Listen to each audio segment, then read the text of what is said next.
Les 4 premiers jours du procès entre Epic Games et Apple, un procès aux enjeux multiples en forme de grand déballage et que je te ressors du mail de Steve Jobs 10 ans après sa mort. Le point sur ces premiers débats, ce sera dans quelques minutes, l'info de la semaine.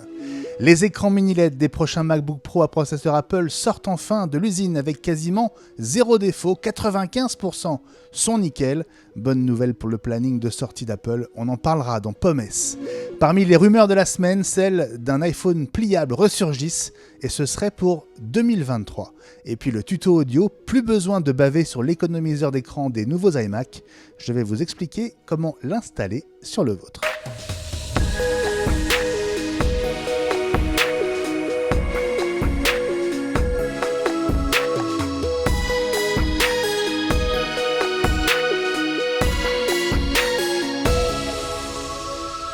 Bonjour à toutes et à tous, bienvenue dans iWeek, la semaine Apple, le podcast, épisode 37. Nous sommes le jeudi 6 mai 2021.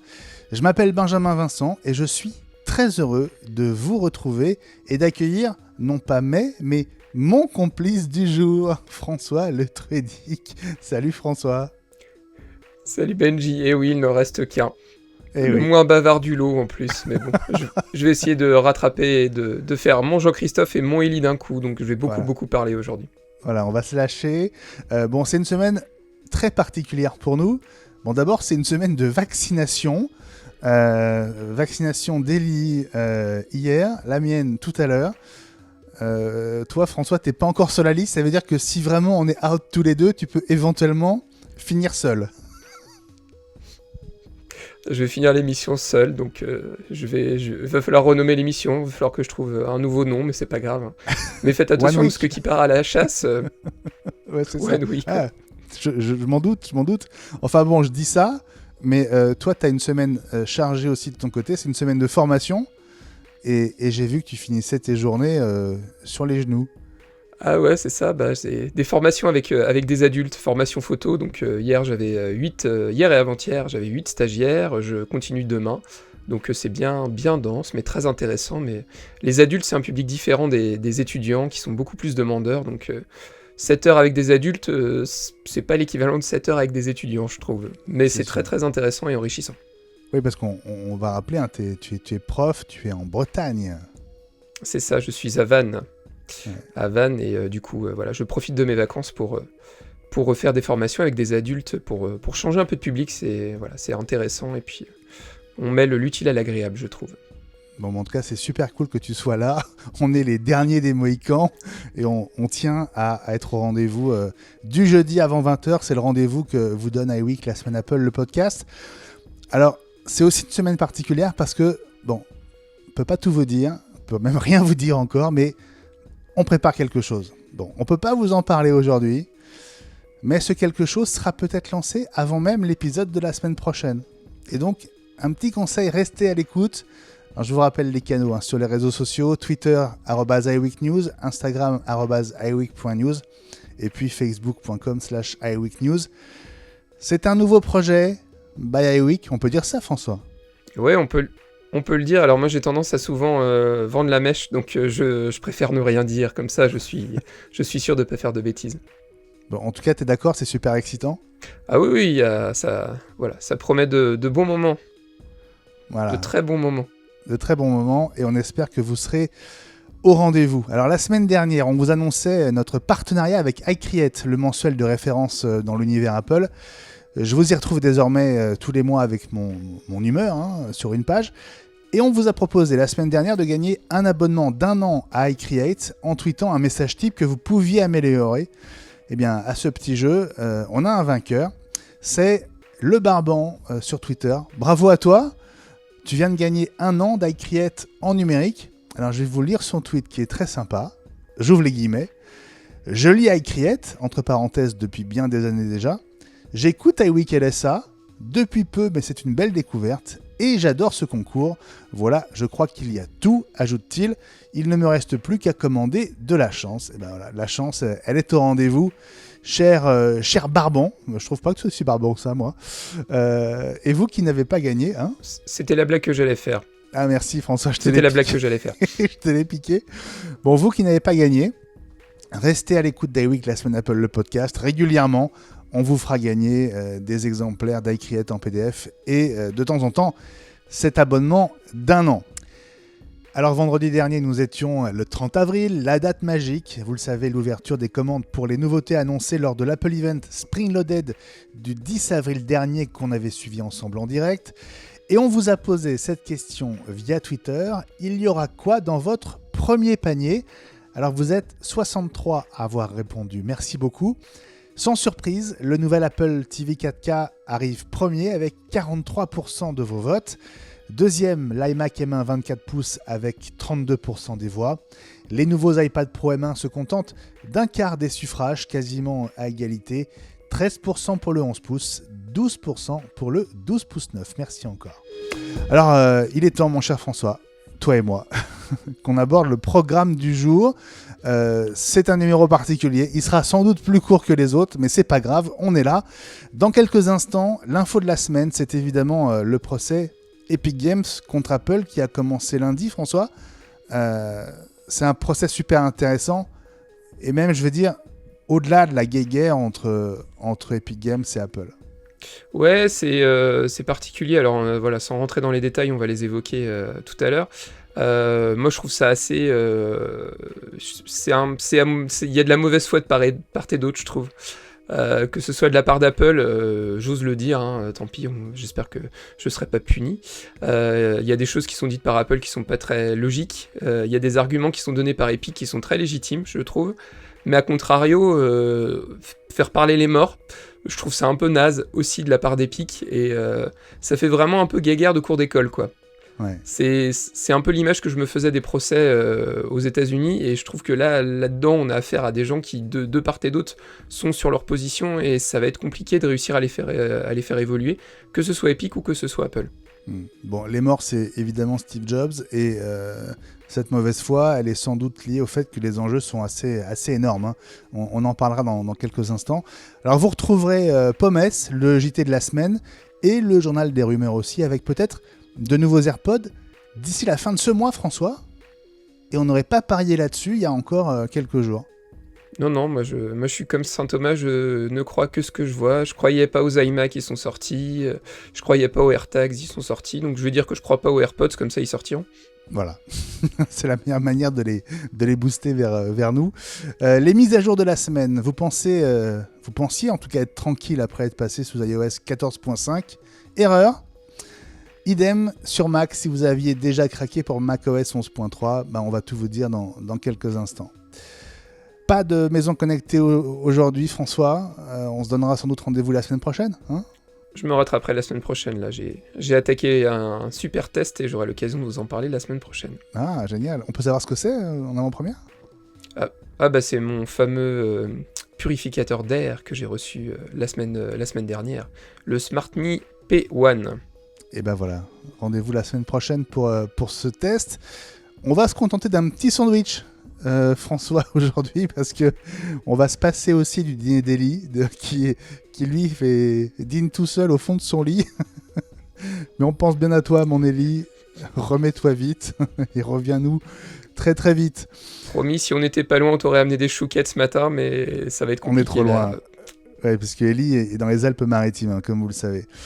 Enfin, le tuto audio, comment activer l'économiseur d'écran réservé en principe au nouvel iMac. Comment l'activer sur votre Mac sous macOS 11.3. Je vais vous guider pas à pas. iWeek, la semaine Apple, le podcast, c'est un peu de boulot pour nous. C'est aussi de l'argent qu'on dépense pour le faire exister entre le matériel, les logiciels dont on a besoin et l'hébergement du podcast. Et donc, on envoie à nouveau un immense merci à nos soutiens sur Patreon. C'est grâce à vous qu'on arrive à continuer et on a besoin que vous soyez plus nombreux. Alors allez-y, faites un beau geste et soutenez-nous à partir d'1,50€ par épisode. Une seule adresse, vous la connaissez, patreon.com/iWeek. Enfin, je vous rappelle que ce podcast audio est disponible tous les jeudis avant 20h et que la version vidéo, elle, arrive sur la chaîne YouTube d'iWeek le vendredi. Et donc, abonnez-vous aussi à notre chaîne YouTube, c'est gratuit. Et cliquez sur la petite cloche à côté pour être prévenu dès qu'un nouvel épisode est disponible. Allez, dans un instant, Epic Games contre Apple, sans doute le procès de l'année dans le monde de la tech. Tim Cook est annoncé à la barre côté Apple, ainsi que Phil Schiller et Craig Federighi. Le procès Epic Games contre Apple s'est ouvert lundi. Il va durer 3 semaines. Tim Sweeney, le CEO d'Epic Games, veut obtenir le retour de Fortnite sur l'App Store tout en forçant Apple à diminuer sa commission de 30%. Ça pourrait faire jurisprudence. En cas de victoire, c'est tout le modèle de l'App Store qui pourrait être menacé. François, pour toi, quelle est l'importance de ce procès, l'importance véritable ? Bah, je pense que tu as tout dit dans ton introduction. En fait, en fonction du résultat de ce procès, ça pourrait clairement forcer Apple à revoir tout le mode de fonctionnement de l'App Store. Donc il y a eu déjà des petits arrangements entre amis avec certains développeurs de logiciels, avec en particulier des services de vidéo à la demande. Apple baisse ses 30%, a commencé à faire des petits gestes même par rapport aux petits développeurs, etc. Mais on sent que Apple ne veut pas lâcher sa part du gâteau, considère que vu tous les services qu'elle propose, elle a le droit, voilà, légitimement, elle peut prétendre à avoir 30% de chaque produit, de chaque commission, sur chaque commission vendue. Mais derrière, Epic, c'est une grosse perte financière et ils veulent le fait de absolument plus être présent sur l'App Store. tout garder. Ouais.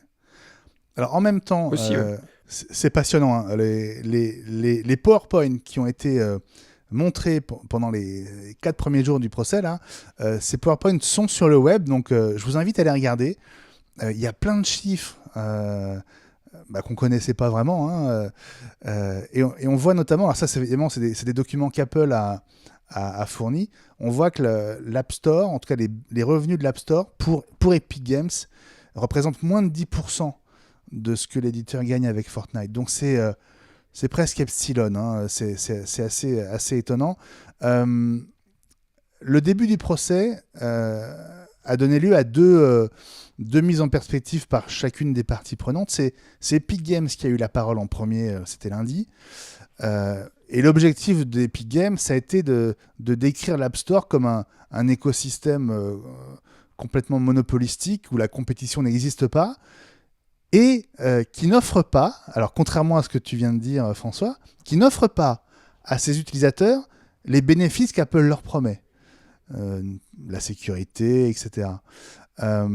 Et c'est vrai que pour faire sa démonstration, alors moi ce qui m'a vraiment troué le cul, c'est de voir qu'Epic Games, au-delà de la morale, hein, a réussi à se procurer des mails internes à Apple, des mails entre Steve Jobs, Tim Cook, Craig Federighi, Luca Maestri, le directeur financier, Eddie Q, même Scott Forstall qui était le responsable logiciel, enfin qui était en poste avant Craig Federighi. Comment est-ce qu'ils ont pu récupérer ces mails, François ? C'est hallucinant. Ouais, je pense qu'il y a déjà, on peut faire un numéro de qui est la taupe, à mon avis. Hein. Ah ouais. Je pense. Ouais, parce que ou alors dans le cadre du procès, ils ont été obligés de fournir. Enfin, mais je vois mal le juge dire je veux avoir accès à toute votre base mail. Enfin, c'est pas logique. Ça veut dire qu'ils ont dû payer quelqu'un pour récupérer les mails, c'est tout. Mais ça, je suis pas sûr qu'on le saura un jour. Hein, mais il y a des chasses aux sorcières, on le voit bien. Là, je l'ai mise dans les actus de la semaine. Il y a un ancien salarié d'Apple. Apple est en train de le poursuivre parce qu'il considère qu'il y aurait voilà, balancer des infos, des données à un journaliste en particulier. Et Apple, clairement, la chasse aux sorcières, elle est en cours. Et on le voit depuis plusieurs années, même par rapport au fait qu'il y avait des grosses fuites sur du matériel qui sort. Je vais prendre l'exemple de l'iMac. L'iMac qui a été présenté il y a 15 jours, on n'avait eu aucune info. Donc on sent qu'Apple est vraiment en train d'essayer de reverrouiller les choses. Et le fait qu'il y ait eu des mails comme ça à circuler, ça montre bien qu'il y a quand même des gens qui doivent avoir accès à des infos et qui les font circuler, quoi. Mais ces mails-là, c'est pas des mails envoyés à 500 personnes, hein. C'est des mails au très très haut niveau, vraiment entre les 5, 6 à la tête d'Apple. Donc, d'un point de vue journalistique, c'est passionnant d'avoir accès à ces mails, de les voir même 10 ans après, hein, parce que les plus anciens datent de 2010. Donc, c'est Steve Jobs qui échange avec ses adjoints autour de lui.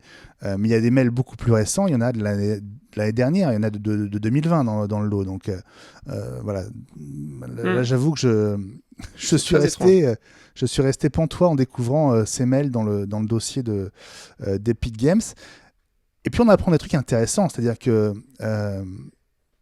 les grands sujets qui nous agitent et qui agitent la presse mondiale et ceux qui suivent Apple depuis toutes ces années, en fait, Apple se pose les mêmes questions en interne et se les est posées dès le départ. Ça a été le cas notamment de cette fameuse commission de 30% sur l'App Store, François, avec un mail de Phil Schiller en 2011, comme ça, qui écrit un mail, alors je ne sais plus à qui il l'envoie.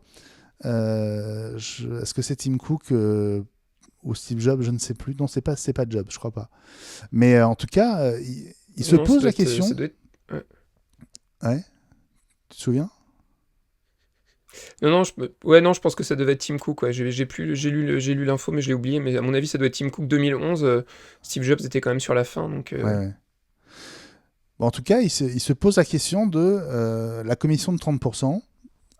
Est-ce qu'à un moment, il faudra la baisser? Donc, forcément, Epic Games s'en sert dans sa démonstration. Et Schiller fixe un cap. C'est, par exemple, on pourrait dire qu'à partir du moment où on gagne plus d'1 milliard de dollars avec l'App Store, on pourrait peut-être considérer qu'on pourrait commencer à baisser notre commission. Et en fait, on y est à ce palier. Ce serait peut-être bien de baisser la commission. Ouais. Ce mail, ça fait vraiment en mode... au dossier, c'est atroce, quoi, parce que ça fait vraiment la pièce en mode on dit qu'on veut pas, mais au final, on y a quand même pensé. Donc rien que le fait d'y penser, ça veut dire qu'ils se disent que potentiellement les 30%, c'est important, quoi. En même temps, et là ce serait l'argument d'Eli s'il était avec nous, je le connais par cœur, mais c'est vrai que Apple fournit quand même un ensemble de services aux éditeurs, aux développeurs, qu'on ne peut pas négliger. C'est un magasin mondial, l'App Store. Il y a le marketing qui va autour, il y a toute la sécurité, les éditeurs n'hébergent pas... serveurs, il y a plein de choses. Voilà, ça, les serveurs, bien sûr. Et puis c'est ce qu'on avait dit quand l'histoire a démarré. D'ailleurs, c'était au tout début de la nouvelle version d'iWeek. C'est malvenu, je trouve, surtout de la part de Fortnite. C'est quand même à la base un jeu qui est gratuit, mais si vous voulez aller plus loin, il faut payer, quoi. Et donc là, on a vraiment le sentiment qu'Epic dit, nous on est sur l'App Store, le logiciel il est pas vendu, le jeu il est pas vendu, puis derrière les add-ons, par contre tout est pour nous, quoi. Donc ça veut dire qu'Apple devrait juste héberger gratuitement et c'est tout, quoi. C'est pas logique non plus. Alors il y a peut-être un compromis à trouver sur la notion des 30%. Peut-être aussi tout bêtement ça peut être sur le montant. Au-delà d'un certain montant, la commission pourrait baisser parce que au final les frais pour Apple, il y a une partie des frais qui sont fixes, hein. Que le logiciel il soit installé sur un iPhone ou sur plusieurs, alors il doit y avoir des duplications je pense sur plusieurs serveurs pour que ce soit accessible rapidement, mais Apple devrait aurait peut-être dû lâcher un peu pour éviter que ce soit l'engrenage. On a lu aussi que Facebook envisageait de faire la même chose. L'UE commence à se pencher sur la position dominante d'Apple. Là, ils sont mis sur le devant de la scène et c'est quand même de bonne guerre de taper sur Apple, quoi. Donc Apple aurait peut-être dû lâcher un tout petit peu en mode allez, on lâche et puis comme ça, on nous laissera tranquille, quoi. Bon, tu as prononcé le nom de Facebook. Alors, en parallèle de ce qui concerne Epic Games et Apple, ces mails dévoilent aussi il y a des dommages collatéraux, on va dire. Et on découvre le surnom que Steve Jobs utilisait parfois pour Facebook. Alors, c'est Facebook, quoi. Voilà, si vous écrivez Facebook avec FE2SE, vous vous rapprochez du mot qu'utilisait Steve Jobs pour les... Dans ses mails. Surnommé dans ses mails, dans certains de ses mails en tout cas. En tout cas, Tim Sweeney, lui, donc le CEO d'Epic Games, était à la barre dès le début de ce procès. Il a dit d'ailleurs que si Apple lui avait proposé un deal, il l'aurait sans doute accepté. Donc un deal sans doute à mi-chemin entre 30% et un peu moins, ou une formule particulière. Mais pour Apple, l'enjeu, c'est de pas créer de précédent, parce que il y a de mémoire, et c'est un chiffre aussi qui a été mis à jour pendant ces premiers jours, il y a 1 800 000 apps sur l'App Store. Donc imagine s'il faut faire un cas particulier avec chaque éditeur, chaque développeur. euh, au-delà de la perte financière que ça Moi, représentera pour Apple, c'est pas possible. Ouais, puis moi, ce qui m'a fait marrer, c'est quand même au lancement de cette affaire, enfin, je repense à la parodie de la pub de 1984, Epic Games s'est clairement mis en mode chevalier blanc, on va protéger tous les développeurs, on fait ça, c'est pas que pour nous. Puis là, le CEO dit, bon, s'il nous avait proposé un petit arrangement entre amis en dessous de la table, on l'aurait accepté, quoi.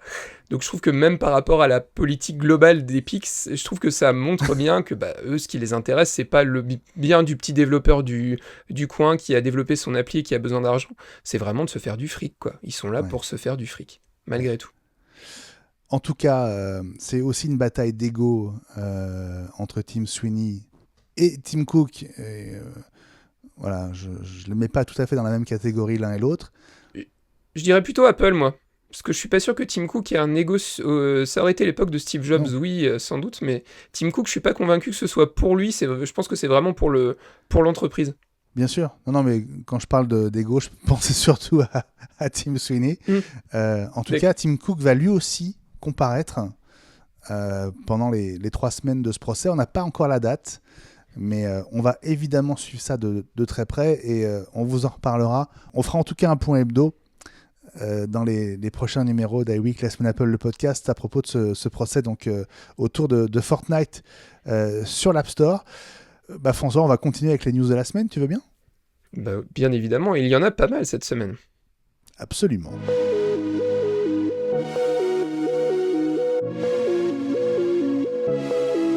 Pommes, le journal de la semaine, les infos à avoir en tête en ce jeudi soir. On commence par une bonne nouvelle, François, pour les prochains MacBook Pro à processeur Apple. Et oui, parce que les prochains MacBook Pro, on l'a évoqué, donc on a bien dit les modèles Pro, hein, les 14 et 16 pouces. Hein. On a beaucoup évoqué le fait qu'ils aient des écrans mini LED sur le même principe que ce qu'on a pu voir sur le magnifique iPad Pro 13 pouces M1 qui a été présenté il y a 15 jours. D'ailleurs, je ne sais pas si tu as vu, mais les délais de livraison de cet iPad Pro, c'est vraiment à rallonge. Si vous commandez un iPad Pro M1 aujourd'hui, le 13 pouces, hein, le 11, ça va, il y a du stock. Hein. Je pense que pas grand monde vont acheter des iPad Pro 11 pouces. Hein. C'est surtout le 13 qui va les intéresser. Grâce à ce superbe écran mini LED, les commandes arrivent qu'au mois de juillet maintenant. Donc, faut être patient, faudra être très très patient. Donc c'est TSMC qui a produit ces écrans mini LED et qui va sans doute, d'après la rumeur, alors on n'a pas de confirmation pour l'instant, mais d'après la rumeur, qui va produire les écrans mini LED pour les MacBook Pro 14 et 16 pouces, qu'on attend théoriquement pour le deuxième semestre, j'espère. Ouais. Ce sont les connexions avec la carte mère, la colle et les scotch qui posaient problème, mais visiblement ça a l'air d'être réglé. On aurait une production qui serait bonne à 95%, donc ça veut dire qu'il n'y aurait que 5% de déchets, donc on peut considérer qu'à 5% de déchets, c'est quand même plutôt pas mal. Les problèmes ont été réglés sur les chaînes de fabrication, et c'est une bonne nouvelle par rapport au planning d'arrivée de ces nouveaux MacBook Pro. Alors de son côté, TSMC qui fabrique les processeurs Apple prévoit d'ouvrir non pas une usine en Arizona comme c'était déjà supposé, mais 6 usines en Arizona, 12 milliards de dollars pour les implanter, et elles seraient opérationnelles, je crois, d'ici 2023 ou 2024. iFixit, François, le site américain. Il y a un ancien président des États-Unis. Ouais. Il y a un ancien président des États-Unis qui aurait été particulièrement fier d'annoncer qu'il y avait de la relocalisation aux États-Unis. C'est vrai. Donald, si tu nous écoutes. iFixit, François, le site américain spécialisé dans la réparabilité des produits Apple. Ils étaient nos invités il y a quelques semaines dans iWeek. iFixit a donc désossé un AirTag et les enseignements sont hyper intéressants, François. Ouais, c'est assez savoureux parce qu'ils ont d'abord passé le AirTag au rayon X comme ses deux principaux concurrents. Alors moi, c'est des concurrents que j'ai jamais utilisés. J'avais souvent eu envie d'acheter un Teal, mais je l'ai jamais fait. J'attendais impatiemment une solution Apple et j'ai bien fait d'attendre. Et le Galaxy Smart Tag qui a été présenté il y a quelques semaines, donc c'est un produit Samsung. Et ce qu'on peut dire, c'est que contrairement aux deux autres, il n'y a pas de place de perdu. C'est là où on voit vraiment le côté doué d'Apple, même pour les petits produits. Collé serré, le AirTag, en fait, il fait quasiment juste la largeur. Qu'est-ce que j'ai dit ? Non, je dis collé serré à l'intérieur. Collé serré. T'aimes bien quand c'est collé serré, Benjamin. Mais il n'y a pas de colle, en fait. Contrairement aux écrans d'iMac, il n'y a pas de colle. Si, il y en a un peu. Donc... Il y en a un peu. Il y a un peu il y en de a un colle, peu. Ouais. Mais on n'a pas besoin de... Pour ouvrir le AirTag, on n'a pas besoin de le décoller quand même, si je dis pas de bêtises. Non, mais je crois qu'il y a un peu de colle quand même. Notamment sur les 3 ergots qui maintiennent le capot. Mais bon, ça, on arrive à l'enlever quand même. D'accord. À tester. Donc le AirTag s'ouvre sans outil. Ok. Même si c'est loin d'être facile. Alors je ne l'ai pas testé. Il faudra le tester à un moment parce que comme on l'a dit, c'est des petites piles dedans, des petites piles rondes. Et à un moment ou à un autre, il faudra quand même l'ouvrir. Donc à l'intérieur, au centre, on a un aimant qui n'est autre que le haut-parleur du AirTag. C'est là où on voit toute la faculté d'Apple à faire des choses toujours très originales. Un vrai haut-parleur, si on peut dire.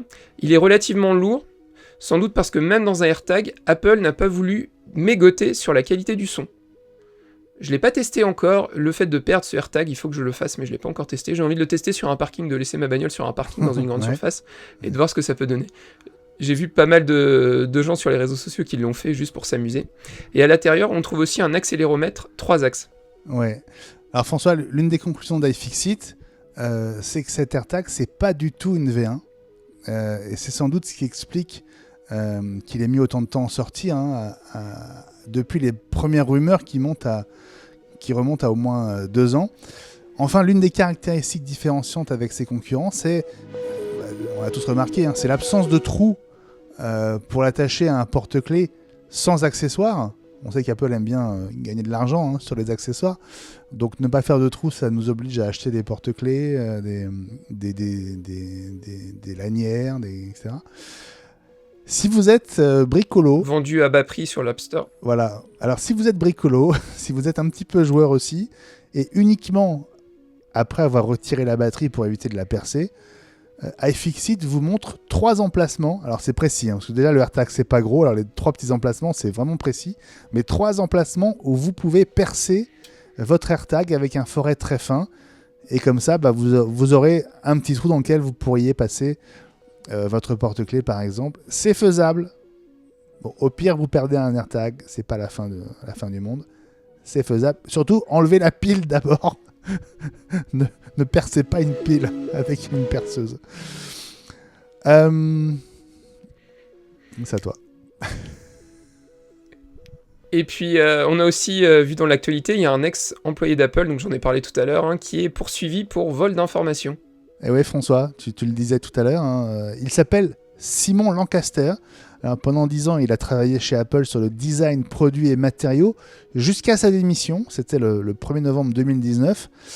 Alors Apple l'accuse en fait d'avoir fait fuiter des informations confidentielles. Du côté de Simon Lancaster, c'est un peu limite. En fait, il aurait promis des infos confidentielles sur Apple à un journaliste en échange d'articles sur une start-up dans laquelle il avait investi. Alors évidemment, Simon dément. Apple n'a pas l'intention de le lâcher. J'aimerais pas trop être à sa place. Un lecteur de glycémie, François, pour les diabétiques dans la prochaine Apple Watch, ça, on en a déjà parlé. Et ce serait déjà une super nouvelle, mais ce qu'on savait pas en fait, c'est que l'Apple Watch Série 7, donc qui devrait théoriquement sortir au mois de septembre si tout va bien, pourrait aussi intégrer, et ça ce serait quand même encore une fois de plus une preuve du potentiel de ce matériel dans la santé, un tensiomètre pour mesurer la tension, mais aussi quelque chose qui nous servira pas, parce qu'évidemment nous on ne boit jamais, un alcotest, qui pourrait vous alerter avant de prendre le volant en cas de soirée un peu trop arrosée. Pareil, ça nous arrive jamais de prendre le volant alcoolisé, bien évidemment, on se comprend. Alors, et puis aussi, petite dernière actu de la semaine. Attends. Non. Quand tu dis alcotest, parce que j'imagine l'Apple Watch avec le tube dans lequel on va souffler, mais c'est pas ça. Non. C'est une mesure directement à un capteur qui va mesurer le taux d'alcool dans le sang, en fait. Il y aura pas de tube. Vous soufflerez pas dans l'Apple Watch. Dans la Digital Crown, c'est prévu, voilà, ouais. Exactement. Et puis, la dernière actu de la semaine, à sauvegarder, à mémoriser, bien évidemment. Vous avez peut-être déjà utilisé Clubhouse. Benjamin nous avait fait un super tutoriel il y a quelques semaines déjà. Et puis, Clubhouse, ça donne des idées parce que il y a d'autres géants de la communication sur Internet qui se disent « Ah tiens, ce serait peut-être bien de faire la même chose. » Bah oui. Et Twitter vient d'intégrer un système comparable, un réseau audio qui est baptisé Spaces, qui permet de créer des pièces audio et de donner la parole à ceux qui la demandent. Alors il y a une seule condition pour en bénéficier, il faut avoir au moins 600 followers. Alors en tout cas à terme, parce que Spaces est encore en cours de déploiement. Moi par exemple, j'y ai pas accès sur mon compte, alors que j'ai plus que 600 followers. Mais Twitter a prévenu qu'ils étaient encore en train de récupérer le feedback, les retours de ceux qui ont commencé à l'utiliser, avant de le déployer vraiment massivement à tous ceux qui ont plus de 600 followers. Twitter prévoit aussi d'intégrer un système de billetterie, et donc de permettre à ceux qui créent des rooms, qui veulent faire des conférences audio, de monétiser l'accès à certaines conférences. À propos de Clubhouse et de ces... Je me demandais combien de pourcentage ils allaient prendre sur les ventes de billets, c'est tout. Oh bah 30%. C'est le chiffre magique. D'ailleurs, je reviens à ce fameux procès Epic Games Apple. Il y a aussi dans le PowerPoint d'Apple, cette fois, il y a un graphe qui montre la commission que prennent tous les services PlayStation, etc. Enfin, tout ce qui existe. Et c'est minimum. Ouais, et c'est minimum 30% chez quasiment tout le monde. Ils sont tous à 30% minimum. Certains sont à plus. Et pour revenir à notre sujet de l'audio, de Clubhouse et de Spaces sur Twitter, sachez que on va y venir aussi dans les jours qui viennent. On a très envie de vous donner un premier rendez-vous et de se retrouver pour discuter avec vous. Donc, pour toutes ces raisons, restez à l'écoute d'iWeek sur Twitter, Instagram et Facebook. Allez, on marque une toute petite pause, François, histoire de différencier la vraie actu des rumeurs, et on se retrouve dans un instant. Les rumeurs de la semaine, François, on commence par les AirPods 3. Leur arrivée s'accélérerait, puisque la 3e génération d'écouteurs sans fil d'Apple serait pas pour la rentrée, mais pour ce mois-ci. Ouais, alors la source, c'est un site qui est pas très très actif, mais qui a à son tableau de chasse quand même l'annonce de la sortie du premier iPod en 2001. Donc on peut se dire, ils ont visé droit une fois, peut-être plusieurs, sait-on jamais. On verra. Moi, j'y crois pas trop. On en a déjà parlé, moi je miserais plutôt sur le mois de septembre pour les nouveaux AirPods, mais sait-on jamais, ce serait plutôt une belle surprise. C'est vrai que les AirPods, le design quand même depuis la sortie des AirPods Pro a quand même vieilli un petit peu. Il y a eu les AirPods Mag, donc ce serait peut-être le moment de renouveler l'entrée de gamme. Le site donc, qui a annoncé cette potentielle sortie des AirPods, des nouveaux AirPods, le site qui s'appelle It's the Daily Double, annonce également le lancement simultané d'une version hi-fi d'Apple Music, au même prix que le service actuel. Alors ça, ce serait une vraie grosse surprise, à savoir 9,99€ par mois pour une utilisation d'une personne seule, pas la version familiale, qui est un petit peu plus chère. Ce serait quand même une belle surprise. Il y a beaucoup de gens, de mélomanes, qui trouvent que la compression sur Apple Music est pas top. Il y a des services haut de gamme de son, de streaming musical. Why not ? Maintenant, moi je pense qu'on utilise quand même beaucoup des casques Bluetooth. La compression d'Apple Music, honnêtement, faut vraiment être un gros mélomane, je trouve, pour saisir la différence. Maintenant, je sais qu'il y en a. Il y a des puristes du son. Donc sachez que potentiellement, on aura le droit à une version hi-fi d'Apple Music dans les semaines, mois qui viennent. Et il y aura peut-être un lien entre ces AirPods 3 et ce service de hi-fi d'Apple Music. Il y a peut-être une raison d'être, une logique entre les deux. Peut-être, mais j'aurais bien vu, moi, Apple réserver à des produits plus haut de gamme, comme les AirPods Max, par exemple, le côté hi-fi à voir. Mais je pense qu'Apple est capable de proposer, même au niveau de la compression, avec les nouvelles normes de Bluetooth qui sont sorties, etc., Apple peut proposer quelque chose de vraiment sympa de ce côté-là. Le projet de casque réalité augmentée, c'est une autre des rumeurs. Alors une rumeur, j'ai envie de dire, on pourrait presque faire une rumeur par semaine là-dessus. Mais bon, cette semaine, on a appris qu'il y avait 2 nouveaux brevets qui ont été déposés mardi par Apple. Ouais, François, ils sont censés régler 2 problèmes récurrents avec ce type de casque. Apple a donc, parce que le brevet existe, Apple a donc imaginé des LED. D'ailleurs, c'est pas une rumeur du coup, parce que c'est un vrai brevet pour le coup. On ne sait pas si ça deviendra une réalité en revanche. Mais le casque, lui, est une rumeur. Voilà, c'est ça, exactement, soyons précis. Donc Apple a imaginé des LED, en fait, tout autour de l'intérieur du casque. Alors, elle pourrait aider les yeux à s'habituer à la différence de luminosité quand l'utilisateur met ou enlève son casque. Et donc, aider les yeux à s'acclimater soit à un environnement nettement plus sombre quand il le met, soit à éviter l'aveuglement quand on le retire. Bon, en gros, les LED te mettraient un petit coup de flash au moment où tu es en train d'enlever ton masque pour qu'il y ait que ce soit moins violent entre l'intérieur du masque et l'extérieur, la lumière du soleil ou autre. L'autre brevet déposé par Apple corrigerait le décalage entre les images réelles que voit l'utilisateur à travers ses lunettes ou son casque. Là, on parle donc de réalité augmentée. Et les images captées par les caméras qui sont placées sur le casque, mais qui sont forcément un peu décalées, un peu au-dessus des yeux ou un peu à droite.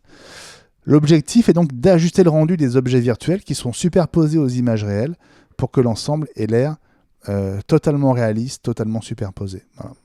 Deux brevets intéressants qui confirment, mais ça on le savait parce que Tim Cook l'a pas caché, qu'Apple travaille sur le sujet. On en parlera peut-être dès le mois prochain puisque nous sommes en mai et en juin c'est la WWDC comme vous le savez, même si elle sera 100% online. J'en profite pour faire un petit coucou à notre ami Gilles qui voilà, est féru des brevets. Je suis sûr que s'il était avec nous, il aurait été totalement capable de nous en parler en long, en large et en travers, comme il sait si bien le faire. Lui qui adore surveiller tout ce qui peut être déposé par Apple. Et puis l'autre rumeur, alors ça c'est une rumeur aussi, ça arrivera un jour, c'est une évidence. Samsung est précurseur de ce côté-là, Apple le fera un jour. On a encore parlé cette semaine du fameux iPhone pliable. On a évoqué une taille de 8 pouces et une potentielle arrivée. Moi, ça me paraîtrait plutôt cohérent. Je pense qu'Apple va attendre vraiment un petit bout de temps d'avoir quelque chose, une vraie plus-value à proposer. Il arriverait potentiellement en 2023. Ouais, c'est Ming-Chi Kuo qui l'affirme. Alors, l'analyste dont on parle très régulièrement ici et dont le sérieux n'est plus à démontrer, annonce même qu'Apple prévoit d'en vendre entre 15 et 20 millions la première année. Alors selon lui, le développement de cet iPhone qu'on pourrait plier et déplier est en cours sur la base d'un écran OLED flexible QHD+. Alors QHD+, c'est 5 millions de pixels à l'image. En gros, c'est du 3200 par 1800. Mais c'est pas tellement cet iPhone qui excite notre analyste. Ce serait plutôt un iPad 12,9 par exemple, un iPad Pro qui pourrait se plier en deux par exemple pour devenir plus compact, ou un MacBook qui pourrait se déplier pour devenir un iPad justement. 2023 c'est dans 2 ans, donc il va falloir attendre encore un petit peu avant de tirer ça au clair. Plus près de nous, François, l'iPhone à écran 120 Hz, ce serait bien pour cette année. Oui, bah, ça paraît logique, hein. C'est vrai qu'on l'a beaucoup évoqué, ce serait pour l'iPhone 13. Probablement uniquement les iPhone 13 Pro et 13 Pro Max. Alors peut-être que les 13 Pro Max pour moi. Donc c'est un média coréen qui s'appelle The Elec, qui croit savoir que Samsung va fournir un composant essentiel aux 120 Hz à Apple, qui serait intercalé entre l'écran et la carte mère. Alors il a un joli petit nom qu'on va tous retenir bien évidemment. Peut-être que ça finira dans Pommes, hein, sait-on jamais. C'est RFPCB. Ça doit avoir une signification, peut-être en coréen, donc je ne vais pas pouvoir vous la donner. Donc Apple travaillerait sur un rafraîchissement de l'écran variable, donc entre 60 Hz comme aujourd'hui, qui pourrait monter jusqu'à 120 Hz selon les besoins de l'iPhone et selon l'utilisation d'applications que vous pourriez avoir.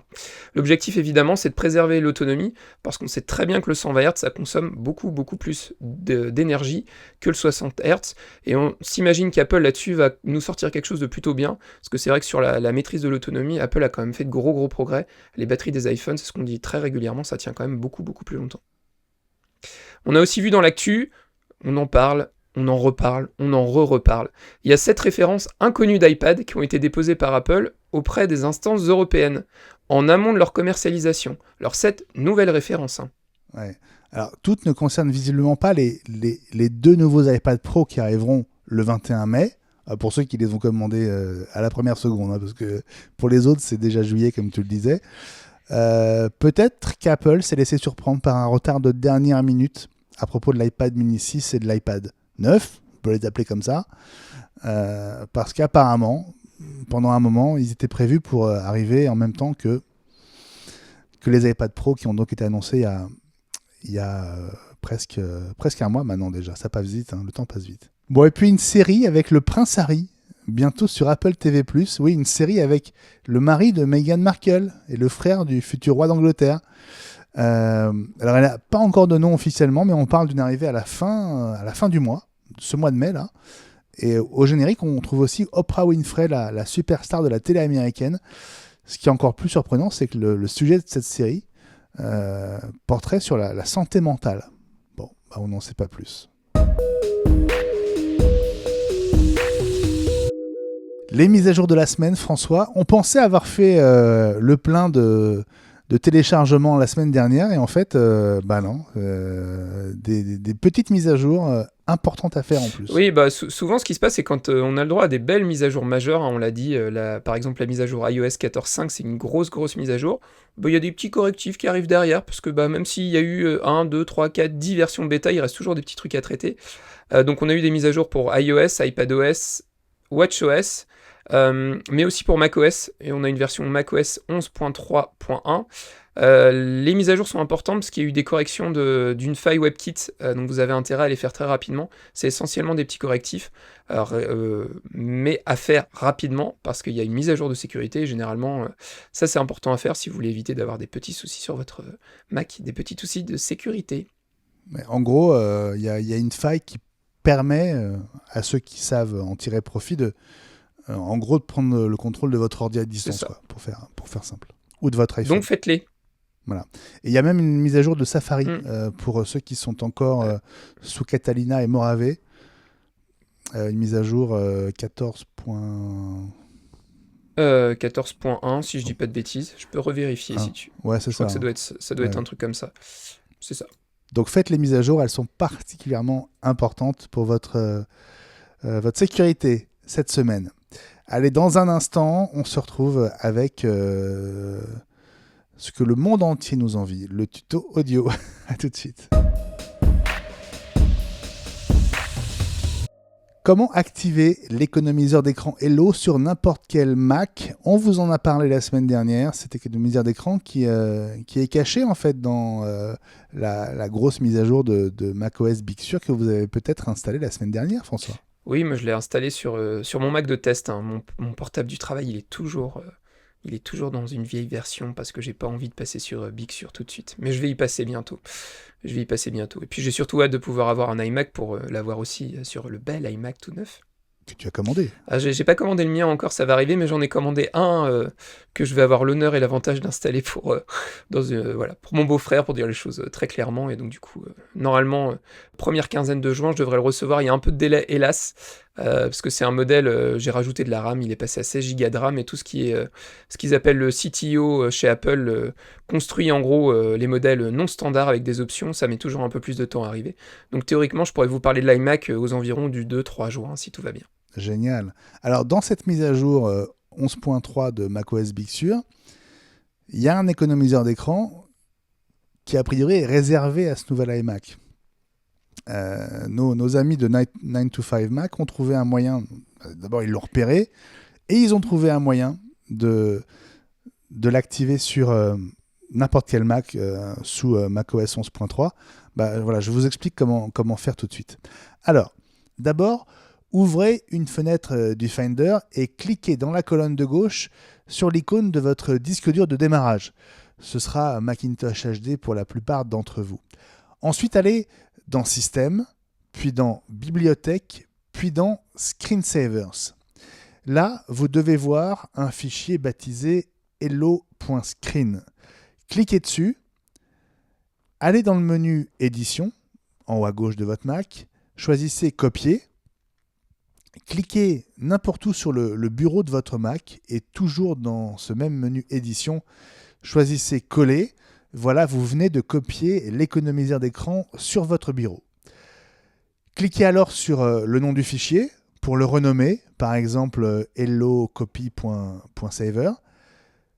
Double-cliquez sur le fichier pour lancer son installation. macOS va vous demander votre mot de passe administrateur. C'est la dernière étape. À partir de là, l'économiseur d'écran Hello est accessible comme tous les autres via les préférences système de votre Mac en allant dans Bureau et économiseur d'écran sous le nom HelloCopy. Et voilà, enjoy! Le coup de cœur de la semaine, on le partage, François.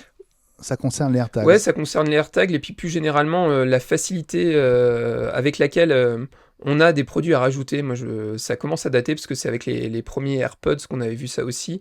Je trouve ça fascinant chez Apple, quand on a des nouveaux produits comme ça connectés, on a juste à appuyer sur un petit bouton, à les sortir, à les ouvrir et directement tout se fait et c'est relativement facile. Alors pour être tout à fait honnête sur mon AirTag, j'en ai commandé qu'un. Il a fallu que je reprenne la manip 3 fois. Il y a eu des petits soucis avec les serveurs d'activation chez Apple, je l'ai reçu vendredi. Il a fallu que je le fasse une première fois, il m'a mis un message, il m'a dit de me connecter à mon compte iCloud dans les réglages de mon iPhone alors que j'étais déjà connecté. La deuxième fois, il m'a refait la même chose et la troisième, il a fini par marcher. Mais c'est vrai que c'est magique, je trouve, le fait de juste l'ouvrir, enlever la petite languette et le fait qu'il soit juste à côté de l'iPhone, directement, il le détecte et c'est hyper intuitif. Même des gens qui sont pas dans la technologie, qui sont pas technophiles, on a quand même moyen hyper facilement de s'en sortir. Et on sent vraiment que les AirTags ont attiré la curiosité. On m'a posé pas mal de questions par rapport à ça sur les réseaux sociaux, même des amis, etc., qui sont pas technophiles du tout. C'est voilà, encore une belle trouvaille de la part d'Apple, et je pense que c'est bien qu'ils aient mis du temps à sortir un produit qui soit vraiment abouti. Il faut mieux prendre du temps et sortir un produit abouti que sortir de la merde. Ça, je suis d'accord avec toi. Je suis d'accord avec toi. Il y a d'ailleurs dans l'actu de cette semaine, si vous avez suivi, une interview très intéressante du CEO de Tile, justement, donc, qui a été le précurseur de ces trackers, qui explique qu'il est très content qu'Apple arrive et que la concurrence voilà, est plutôt motivante, mais qu'il regrette qu'Apple en fait, leur ait mis des bâtons dans les roues avec les versions récentes d'iOS qui leur ont apparemment beaucoup compliqué la tâche à eux côté Tile, alors qu'Apple, c'est logique en même temps, hein, s'est servi et donc a fait en sorte qu'iOS et que les AirTags fonctionnent de manière totalement intuitive. Les AirTags et puis surtout, bon, je le comprends. Et puis surtout promouvoir leur technologie, parce que il y a quand même d'autres produits qui sont compatibles, qui ne sont pas les AirTags et qui vont sortir. On a parlé des Chipolo, on a parlé des vélos Von Moof, etc. Mais je pense que si Tile veut réussir à percer, à continuer à bien fonctionner, je pense qu'il faudrait qu'ils arrivent à implémenter cette fameuse puce.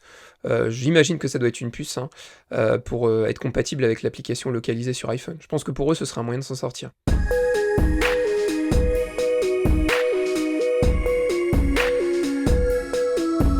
Bon, c'est fini pour cette semaine. Un numéro un peu plus court que les autres. On pourra dire qu'on a tenu la promesse d'1 heure, François. Ah, on va pas en être loin, je pense. On l'aura fait au moins une fois. Bon, je voudrais envoyer une énorme bise à Ellie Abitbol qui nous écoute sûrement au fond de son lit. Bise aussi à Jean-Christophe Vigne qui aurait presque pu se joindre à nous, mais qui était encore empêché aujourd'hui. Et puis aussi à Gilles Dounès, à qui on pense. Dire qu'on va devoir attendre une semaine pour se retrouver, François. Oh, c'est triste. Ce serait tellement bien de pouvoir se voir plus souvent. Plus de nouvelles à venir sur Twitter, @iWeekNews, Instagram, @iWeek.news et facebook.com/iWeekNews. Ce projet dont on vous parle à demi-mot, il est dans les starting blocks. Merci à vous, chers contributeurs sur Patreon, patreon.com/iWeek. Et puis faites comme eux, ils vous montrent l'exemple. Salut François, c'était super sympa de te retrouver dans une configuration presque intime aujourd'hui. En plus, t'as vu, j'ai une de mes lumières qui a lâché pendant l'émission, donc là ça fait vraiment ambiance intimiste, oui c'est clair. Tu as un halo derrière toi. C'est Steve Jobs. Voilà, c'est Steve Jobs qui te protège. Bon, n'oubliez pas le numéro 179 d'iCreate sur l'optimisation d'iCloud. iCreate, notre partenaire, en kiosque et en numérique sur iCreate.fr. À partir de vendredi, vous retrouvez cet épisode en vidéo sur la chaîne YouTube d'iWeek. Abonnez-vous d'ailleurs à notre chaîne YouTube comme au podcast audio sur toutes les principales plateformes. Et sur YouTube, cliquez sur la cloche pour être prévenu de l'arrivée de chaque nouvel épisode. Mais on vous souhaite une très belle fin de semaine. J'ai cliqué sur la cloche. Ah, c'est bien, mon François. Bonne fin de semaine à toi, François. Bonne fin de semaine, Benjamin, et bon courage pour le moment difficile qui t'attend dans les quelques heures qui viennent. Ah oui, ça va bien se passer. Profitez de vos proches et de ceux que vous aimez. Nous, on sera fidèles au poste jeudi prochain, 13 mai 2021, pour l'épisode 38. Prenez bien soin de vous. Bisous aux filles et salut à tous. Salut.